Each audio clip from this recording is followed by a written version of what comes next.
Hello everyone, welcome to befriending English. আশা করি সবাই ভালো আছো এবং একটা খুব একটা ফেস্টিভ তোমরা উইকেন্ড কাটিয়েছো।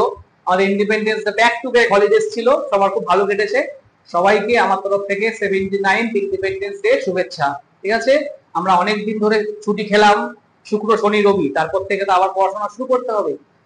সো আমরা কিন্তু আগের দিনকে ফাইনাইট ভার্ব শিখছিলাম, যেটা দিয়ে বলেছিলাম টেন্স চেনা যায়, তাই তো? কিন্তু আজকে আমরা শিখবো সেটা হলো non finite verbs. Non finite verbs হলো ভার্বের একটা প্রকার বা একটা ক্লাসিফিকেশন, যেটা ভার্বের সঙ্গে টেন্সের সঙ্গে কোনো সম্পর্ক নেই এবং যেটা সাবজেক্টের সঙ্গে কোনো সম্পর্ক হয় না। আমি ডিটেলসে আসছি, তার আগে আমরা কি দেখবো? নন ফাইনাইট ভার্বস এর মধ্যে বেসিক্যালি ভার্ব মানে ভাগগুলো কি কি আছে, কত রকমের নন ফাইনাইট ভার্বস হয়ে থাকে। দেখো, ফার্স্টে আমি লিখছি নন ফাইনাইট ভার্ব যেটা হয় সেটা বেসিক্যালি তিন রকমের হয়। কি কি? ফার্স্টে আছে হচ্ছে জিরান্ড, দেন আমরা কি বলতে পারি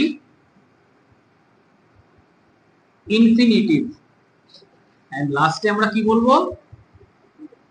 পার্টিসিপল। এই অর্ডারটা আমরা আগে পরেও করতে পারি, কোনো প্রবলেম নেই, বাট বেসিক্যালি হচ্ছে জিরান্ড, ইনফিনিটিভ আর পার্টিসিপল। এবার স্যার এইগুলোর কাজ কি কি? ঠিক আছে, এইগুলোর কাজ কি কি? এগুলোর কাজ কি সব থেকে আগে মনে রাখতে হবে, এই যে জিরান্ড বা ইনফিনিটিভ বা পার্টিসিপল, এই যে তিনটে জিনিস, এর সবগুলোই কিন্তু অরিজিন, যদি আমি বলি কি বললাম? অরিজিন। অরিজিন কিন্তু কি? ভার্ব।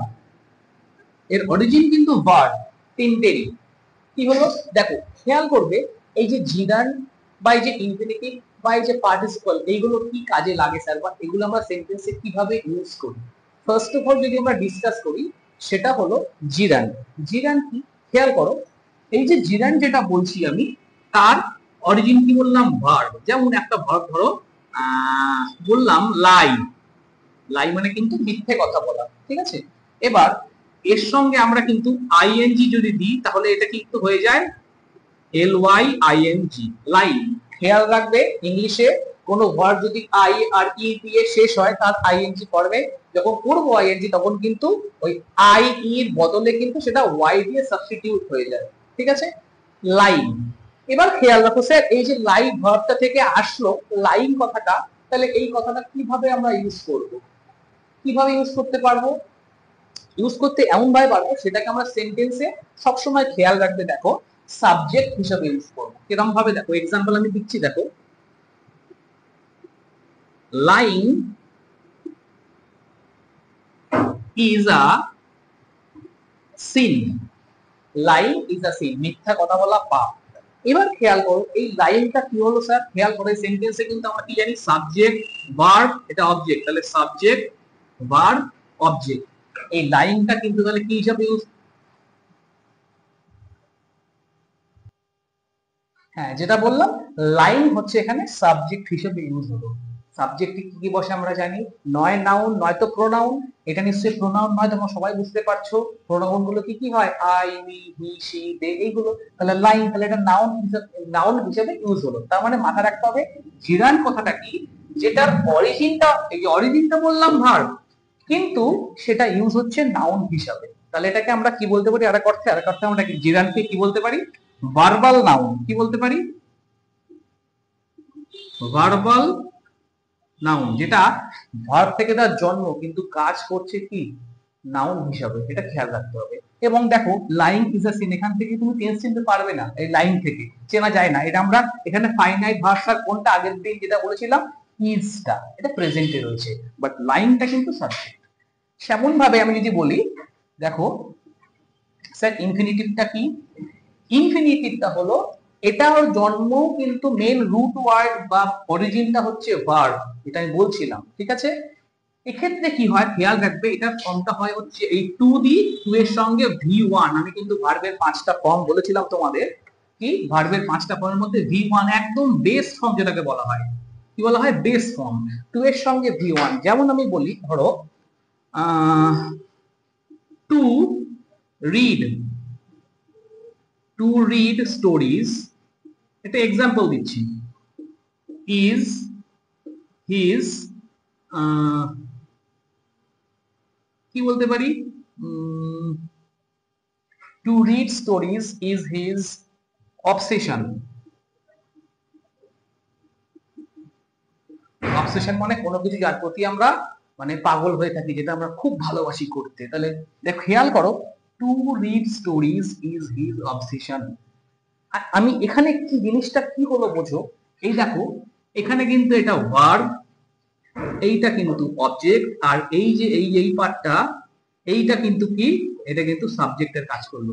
সাবজেক্টের বলতে কিসের কাজ করলো, স্পেসিফিক্যালি নাউনের কাজ করলো। টু রিড স্টোরিজ এইটাই কিন্তু পুরোটাই কিন্তু নাউন। গল্প পড়া তার অবসেশন, তার পাগলামো, যে পড়তে ভালোবাসে। আরেকটা এক্সাম্পল স্যার, আরেকটা এক্সাম্পল কি দিতে পারি দেখো, to help others is his habit। অন্যদের হেল্প করা, সাহায্য করা তার কি অভ্যাস, সে ভালোবাসে হেল্প করতে। এইখানেও কিন্তু এই যে এই পার্টটা কিন্তু কিসের কাজ করলো, সাবজেক্টের কাজ করলো, আলটিমেটলি নাউনের কাজ করলো। খেয়াল রাখতে হবে নাউনের, এটাও কিন্তু নাউনেরই কাজ করছে। তাহলে আমি কি বলতে পারি একে, এটাকেও বলতে পারি আমরা যেমন লিখেছি ভার্বাল নাউন, ইনফিনিটিভটাকেও কিন্তু আমরা এই যে ইনফিনিটিভটাকেও কিন্তু আমরা কি বলতে পারি ভার্বাল নাউন। মানে এদের জন্ম হচ্ছে কি হিসাবে, ভার্ব থেকে, কিন্তু কর্ম যেটাকে বলি, যেটা কাজ, সেটা কি হিসাবে করছে, এরা নাউন হিসাবে কাজ করছে। বোঝা গেল? দেখো ঠিক আছে। এবার স্যার পার্টিসিপেলের মধ্যে বেসিক্যালি আবার দুটো ভাগ আছে। কি কি পার্টিসিপেলের মধ্যে স্যার দুটো ভাগ কি কি, একটা হচ্ছে প্রেজেন্ট পার্টিসিপল, আর একটা কি স্যার, পাস্ট পার্টিসিপল।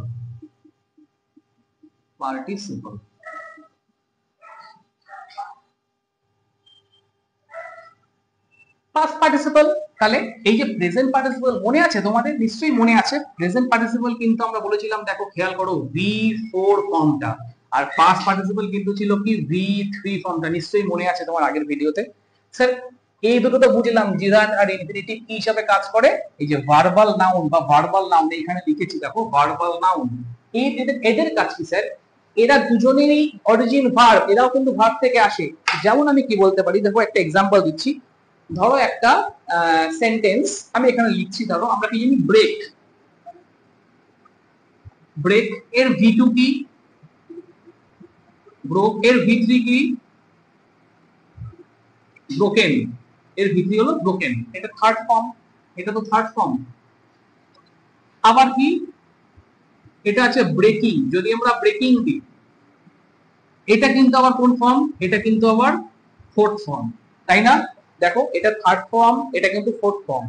আলটিমেটলি এই দুটো কি করে, এই দুটোই কিন্তু অ্যাডজেক্টিভ হিসেবে কাজ করে। কিভাবে, সেন্টেন্সের উপর দেখাচ্ছি, ভালো করে খেয়াল করো। আমরা ধরো বললাম, কাউকে বললাম do not stand on the broken table.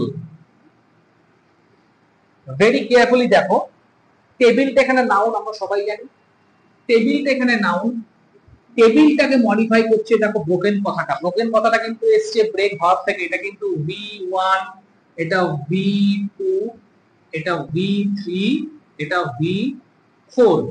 এই ব্রোকেন কথাটা টেবিলকে মডিফাই করছে, তাহলে আমরা কি জানি নাউনকে মডিফাই করলে তাকে আমরা কি বলি, অ্যাডজেক্টিভ বলি। তাহলে এটা কি হিসাবে কাজ করছে, এটা কাজ করছে হচ্ছে অ্যাডজেক্টিভ হিসাবে।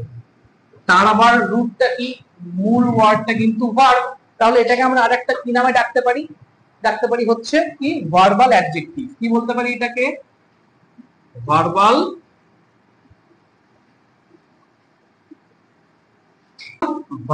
অ্যাডজেক্টিভ।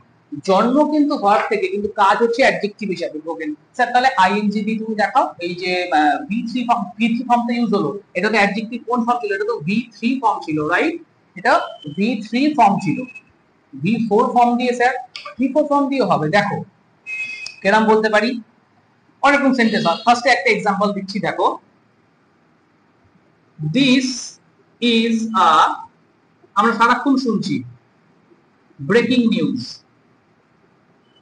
এখন তো ওয়েস্ট বেঙ্গলে আমাদের স্টেটে ব্রেকিং নিউজের ছড়াছড়ি, তাহলে তার মধ্যে ব্রেকিং নিউজ দেখো এটা আইএনজি ফর্ম, নিউজ কিন্তু এখানে কিন্তু ছিল, এটা কিন্তু টেবিলটা যেমন নাউন ছিল, নিউজটাও কিন্তু এখানে নাউন।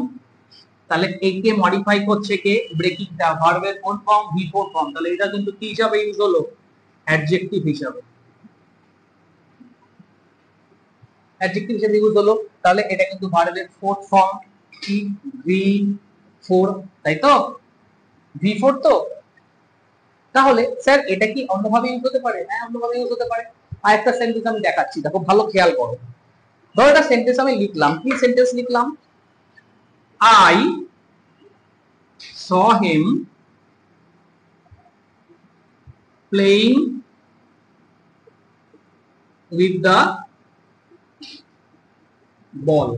এই সেন্টেন্সটা খেয়াল করো, এখানে একটা আছে ফাইনাইট ভার্ব, একটা আছে নন ফাইনাইট ভার্ব। কোথায় স্যার? এই দেখো স, এই যে সটা আছে না, এই যে সটা, এটা থেকে আমরা টেন্স চিনতে পারছি, তাই জন্য এটাকে আমরা কি বলবো, যেটা আগের দিন আমরা করছিলাম, ফাইনাইট ভার্ব, বিফোর ভার্ব। ঠিক আছে, খেয়াল করো, I saw him playing with the ball, আমি তাকে বল নিয়ে খেলতে দেখলাম। এইখানে যে প্লেইং কথাটা আছে, এটা ভার্বের আইএনজি ফর্ম তো, কিন্তু কি হিসাবে ইউজ হলো, এটা ইউজ হলো হচ্ছে পার্টিসিপল হিসাবে, এটা হলো পার্টিসিপল। এবং খেয়াল রাখলাম আলটিমেটলি সেটা কি, তার মানে মাথায় রাখতে হবে এটা হচ্ছে non finite, non finite verb.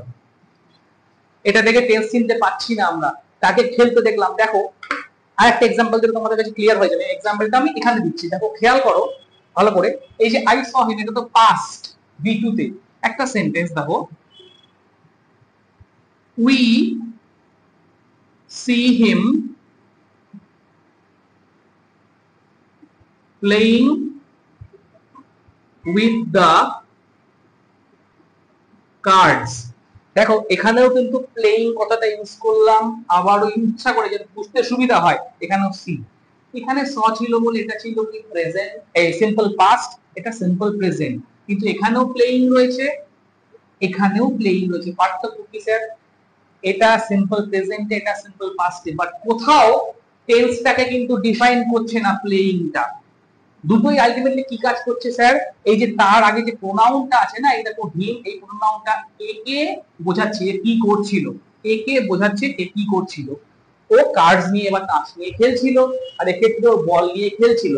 Ultimately এই যে নন ফাইনাইট ভার্ব, সেটা পার্টিসিপল হোক, ইনফিনিটিভ হোক বা জিরান্ড হোক, এরা কোনোভাবেই কিন্তু টেন্স বোঝায় না, এদের জন্ম হয় ভার্ব থেকে, বাট জিরান্ড আর ইনফিনিটিভ কাজ করে কি, নাউন হিসাবে।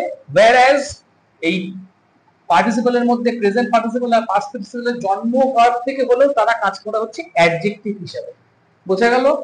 নিশ্চয়ই আশা করি বুঝতে পারছো তোমরা। যদি বুঝতে অসুবিধা হয় তোমরা অবশ্যই কমেন্ট করবে, আমি আবার ক্লিয়ার করে দেবো। এবং ভিডিও যদি ভালো লাগে তাহলে অবশ্যই লাইক শেয়ার করো, আর ফার্স্ট টাইম দেখলে সাবস্ক্রাইব করো, তাহলে নেক্সট টাইম যদি ভিডিওগুলো আমি আপলোড করবো তোমাদের কাছে পৌঁছে যাবে সহজে। সবাই ভালো থেকো, সবাই নিজের খেয়াল রেখো, টেক কেয়ার।